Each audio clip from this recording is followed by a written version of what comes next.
piektdien ir pieņemta un izdota ģenerāla prokurora pavēle, vai ne? Jā. Ir tāda. Par 2 nodaļām. Jā. Vienu jūsu departamentā, otru Krimināltiesiskā departamentā. Jūsu nodaļā likvidējas prokurora funkciju īstenošanas koordinācijas nodaļa, vai ne? Ir tā? Ir tā. Es vienkārši pārapstiprinu, lai ir publiski tas pateikts.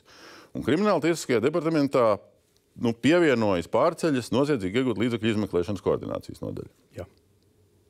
Tad šim lēmumam jūs nepiekrītat? Man neviens nav prasījis pirmkārt. Otrkārt, man ir jātiekās ar saviem kolēģiem.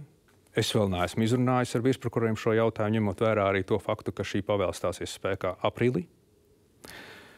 Šajā brīdī man ir jāsaprot, jāsasauc kopā nodaļa arī virsprokurori. Es zinu, kā ir liela neapmierinātība, jo tas nāca kā zīmēts spēriens.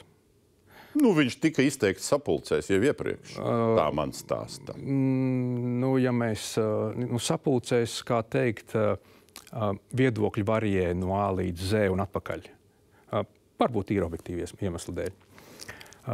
Bet, saprotiet, šīs 2 nodaļas, viņām kompetence ir totāli atšķirīga. Tas nenozīmē, ka mani kolēģi nevarētu ar to tikt galā. Un es esmu pārliecināts, ka viņi var ar visu kaut ko tikt galā. Jautājums ir, cik tas maksā viņiem personīgi, viņu profesionālām spējām un galu beigās kādu rezultātu tas dos. Bet paliekam pie tā, ka jūs to apspriedīsiet, bet zinat, ka ir neapmierinātība. Jā.